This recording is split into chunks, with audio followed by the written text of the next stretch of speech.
Guys, welcome back to my channel in aquarium and fish hobby. तो आज का हमारा टॉपिक है आरोवाना फिश। तो आज हम आरोवाना फिश के बद्दल बात करने वाले हैं। तो मैं आपको 4 या 5 इम्पोर्टेंट पॉइंट्स बताऊंगा उसके बारे में।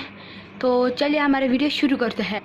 तो गाइस, हमारा सबसे पहला वाला पॉइंट है टैंक साइज़। अगर आपका आरोवाना मतलब कम से कम अगर वो 3 to 4 इंच का मतलब स्मॉल साइज़ होगा तो आपको 600 से 500 तक मिल जाएगा। वो उसके लिए आपको टैंक साइज़ लगेगी कम से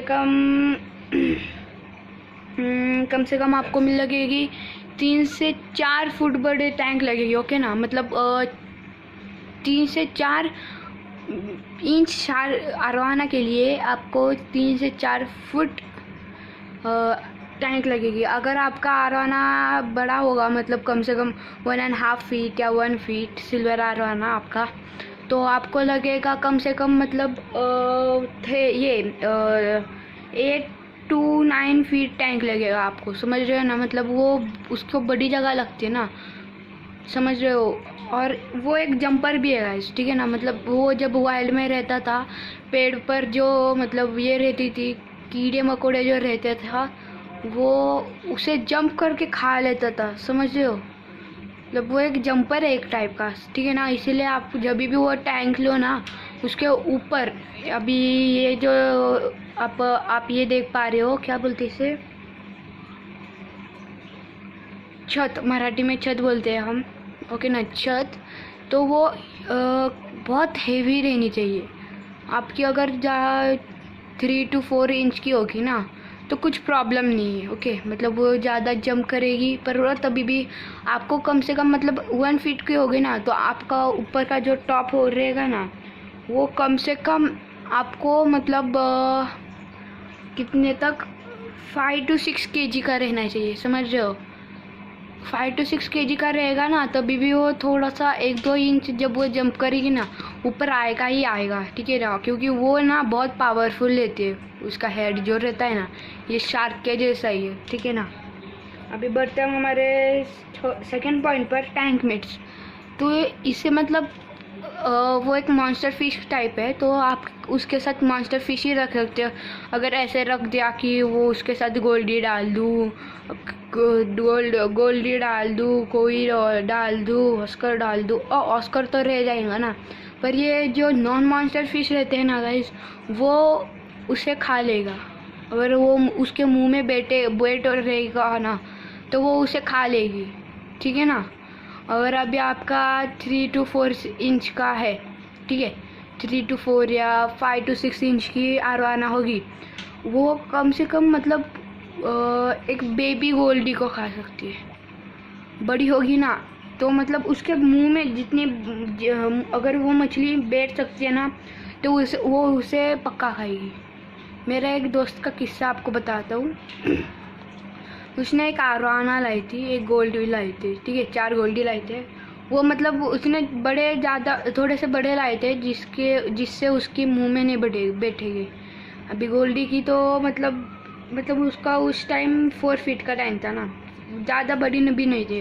मैंने अभी पहले पॉइंट में आपको बताया था ना, तो वो बड़ी हो गई। और आपको पता है गोल्ड फिश की ग्रोथ इतनी भी फास्ट नहीं होती कभी कभी, तो उसके गोल्ड फिश की भी ऐसे ही हो गई। और एक दिन ऐसा आया कि वो उसके मुंह में वो इतनी बड़ी हो गई कि वो गोल्डी उसके मुंह में बैठने लगी। तो उसने उस गोल्डी को खा लिया। मतलब जब उसने फीडिंग दी रात में, फिर रात में उसने खा लिए। मेरा दोस्त सुबह आके देख रहा है तो उसके चारों के चारों गोल्ड फिश गायब है। हर पूरा टैंक छान मारा उसने, पानी भी चेंज करके पूरे देख पी लिया, तभी भी उसको उसके गोल्ड फिश नहीं दिखे, समझ रहे ना। तो अभी बढ़ते हैं हमारे थर्ड पॉइंट पर। हमारा थर्ड पॉइंट ऐसा है कि आरोवाना फ्रूटी है ना, आप उसे स्टिक्स आते हैं वो भी खिला सकते हैं बड़ा, ओके, छोटे फिश को। वो मतलब पैलेट्स जल्दी से एक्सेप्ट नहीं करती। जो अपना लोकल रहता है ना, ऑप्टिमम या और थोड़ा सा कुछ हिकारी या कौन सा फूड अगर रहेगा ना वो जल्दी से एक्सेप्ट नहीं करती, ठीक है ना। कभी कभी कर लेती है, ठीक है ना गाइस। तो मतलब उसे ज़्यादा करके स्टेक्स, छोटी शार्क सॉरी छोटी अरोवाना को स्टिक्स या छोटे छोटे मतलब आप लाइव फीडिंग भी दे सकते हो। कुछ कुछ बोलते हैं कि लाइव फीडिंग अच्छा नहीं है, लाइव फीडिंग कोई बोलते हैं कि अच्छा है।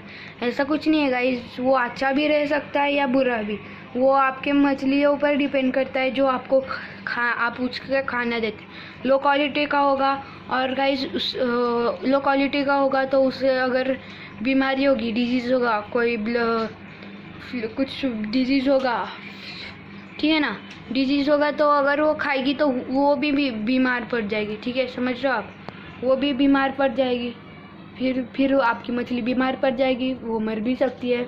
इसीलिए आप क्वालिटी वाला दो, उसे कम से कम 2 वीक, उन्हें कम से कम 1 से 2 वीक क्वारंटाइन टैंक में रख दो और फिर उसे देना। ठीक है ना गाइस, मतलब आप क्वारंटाइन रहेगी ना तभी भी दे सकते हो, अगर वीक नहीं हुआ तभी भी चलता है। पर गाइस मतलब वो अगर उसको डिजीज़ नहीं होगा तो ठीक है ना, नहीं तो आपकी मछली मर भी सकती है। तो अभी बढ़ते हैं हम हमारे 4th पॉइंट पर, फिल्ट्रेशन। ओके गाइस, फिल्ट्रेशन उसका अच्छा होना चाहिए। टैंक क्योंकि बड़ा होगा उसे फिल्ट्रेशन भी अच्छा ही लगेगा, और क्योंकि अरोवाना को मतलब क्लीन पानी नहीं होगा ना ज़्यादा तभी भी चलेगा, पर उसे ना ज़्यादा करके क्लीन पानी में ही रख दो। क्योंकि अगर डर्टी पानी में अभी रख देते हो, अभी मेरा देख पा रहे हो ये थोड़ा सा क्लाउडी हो चुका है, आपको कैमरा में सही से दिख नहीं रहा होगा, क्लाउडी हो रहा है इसीलिए। ठीक है ना, समझ रहे हो आप। तो मतलब डिजीज फिल्ट्रेशन अच्छा होना चाहिए। शार्क गोल्ड फिश या कोई थोड़ा सा मतलब मॉन्स्टर फिश, उन्हें वाटर क्लीन ही लगता है। ये मतलब अरोवाना का ठीक है, थोड़ा सा क्लाउडी होगा, थोड़ा सा गंदा होगा तो चलेगा, क्योंकि वो वाइल्ड में ही रहती है, वाइल्ड से वो जंपर बन जाती है, समझ रहे ना। ठीक है ना, तो ये थे हमारे कुछ 4 पॉइंट्स। और एक पॉइंट है मेरे पास, वो डिजीज़ पर है, पर डिजीज़ का भी डिजीज़ पर मैंने इतने स्टडी नहीं किया है, तो मैं आपको जल्दी से जल्दी स्टडी कर दूँगा और आपके लिए वीडियो बना दूँगा। ठीक है ना गाइज, ओके। तो मुझे लगता है आज के लिए बस इतना ही, तब तक के लिए बाय बाय, और मिलते हैं आप सभी लोग को एक अगली वीडियो में। मेरे चैनल को लाइक, सब्सक्राइब और शेयर ज़रूर कीजिएगा।